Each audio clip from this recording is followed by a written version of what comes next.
Hey everybody, figured I would make a video about what I got going on here with my own personal car. So like a week and a half ago, we won one of these. It's a Wally, all right? I won streetcar bragging rights.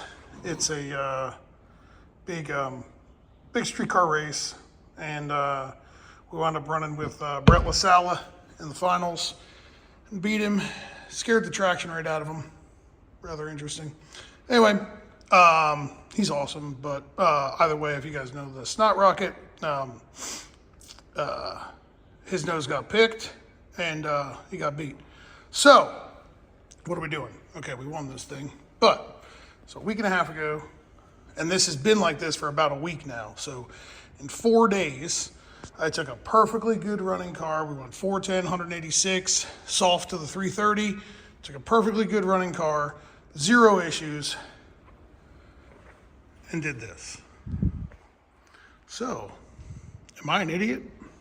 I don't know. You tell me. So this is the convertible Fox body, and it is stripped. There's the doors for it. They're stripped of paint. I am fixing to load. I sanded all this stuff and the doors and whatnot and the firewall because this is going to media blast. So they're going to media blast everything. They're going to lift it up in the air, media blast underneath of it.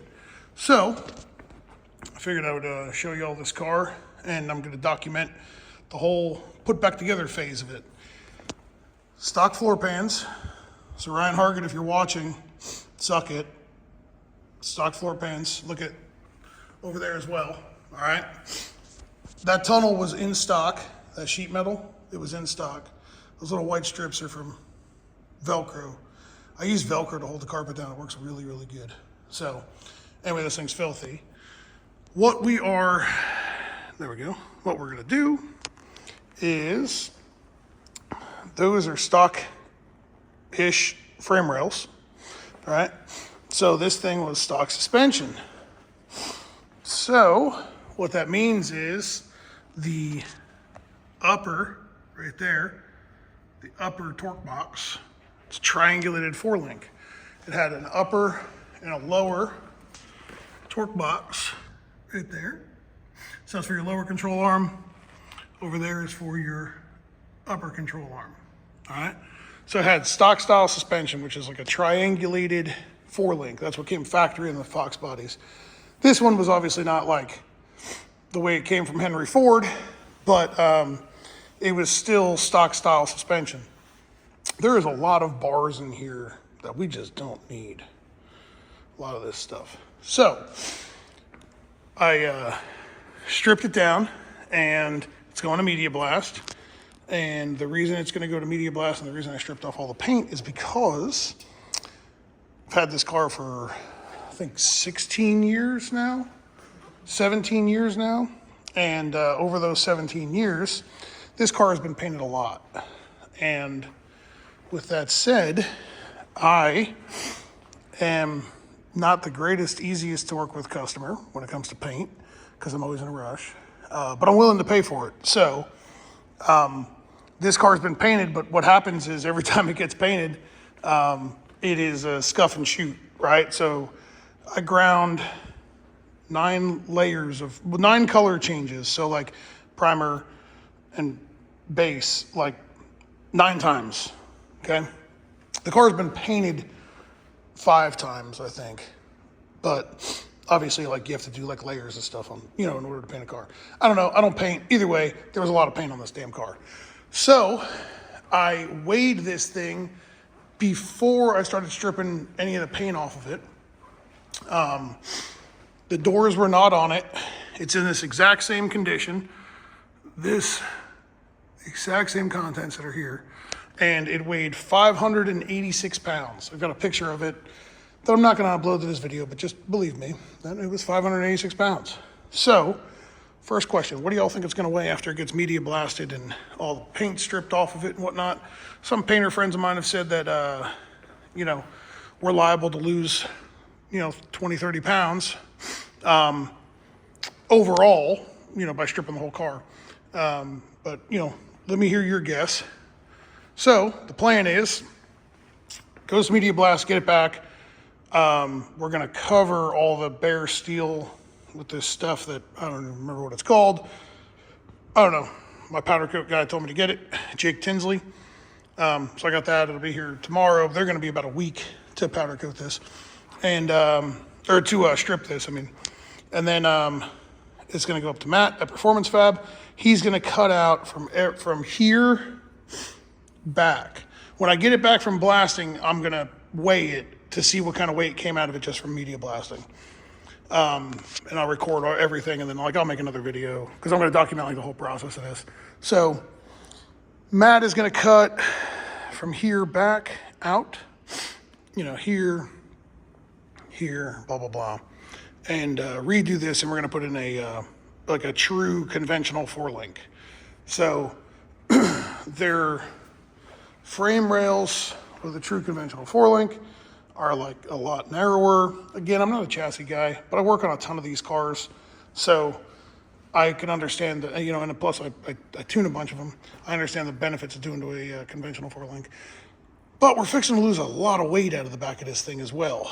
The problem and the reason why this was done, a lot of people are probably watching this going, you're an idiot, you had a great running car, you had more power left, you could have went faster, yada, yada. You're right about all those things. But the problem we have with this is that we could go out and go 105 60 foot, which is flying for 3,200 pounds. This car was 3,205 or something like that at streetcar bragging rights. So 3,205, 3,210, something like that. So it's not that we couldn't have gone faster. 105 60 foot is flying for 3,200 pounds on a street car on 275s, in my opinion. I'm sure there's somebody out there whose neighbor's uncle goes, 998 and on 235s, but for us, I was really happy with it. The problem is that when this rear suspension stops moving, as in the body of the car stops going up, AKA driving the tire down, what happens is that it wants to shake. And it wants to shake the tires, no matter the shock settings, no matter what you did, it wanted to shake the tires because it loses leverage. So with a true 4-link, it doesn't project the instant center point, which is where the upper bar and the lower bars meet, right? What happens is when a stock suspension car separates, the instant center goes up and way far forward, right? It loses leverage off the back end. A traditional 4-link, the instant center point goes up, but it does not move forward, right? Well, not much, very negligible. So it continues to drive the tires as you go down the racetrack.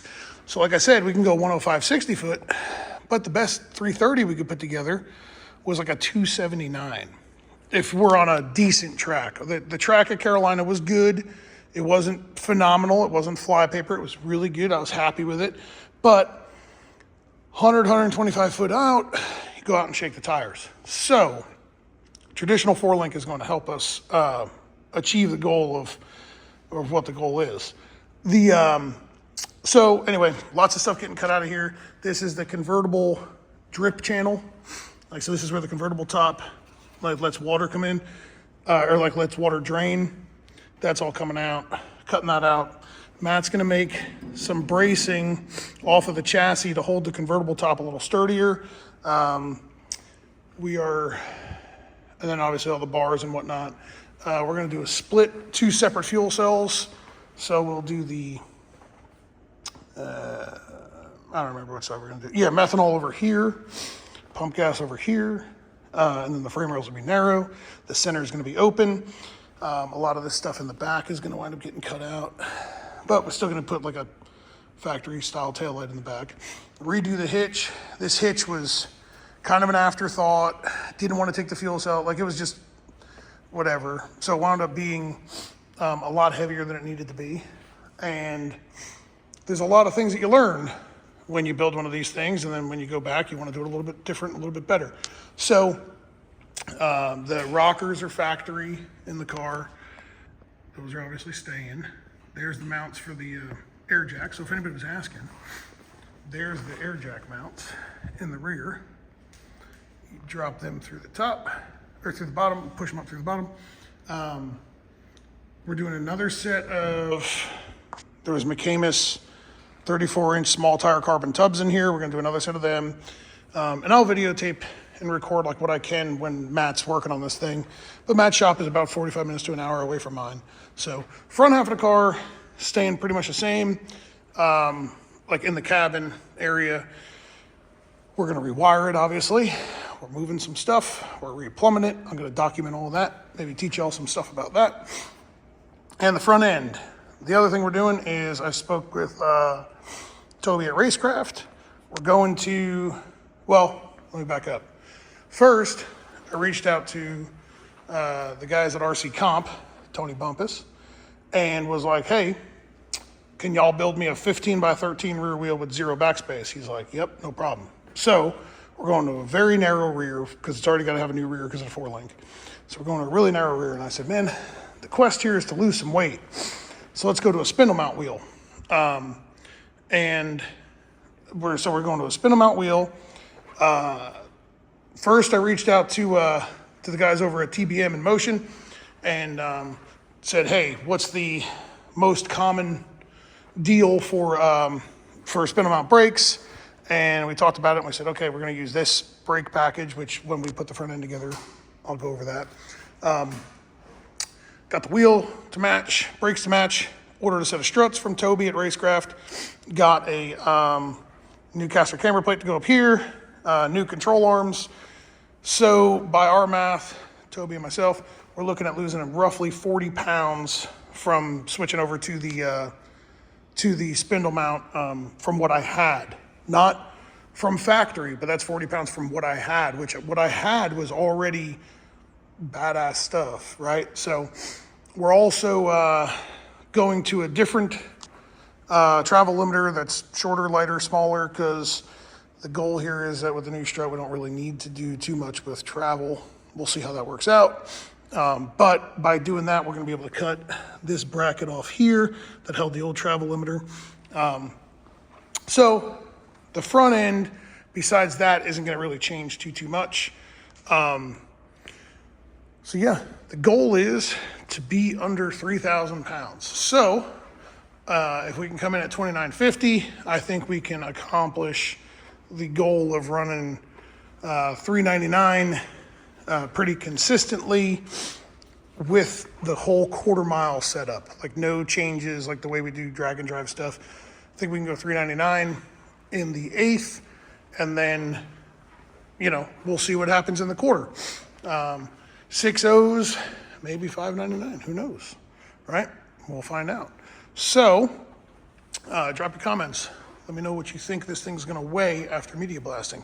Remember, it was 586 pounds the way it sits right now before I stripped all the paint off of this and whatnot. And again, no doors on it, I mean, just a shell. So, let me know what you think. And also, let me know if you think I'm an idiot. See ya.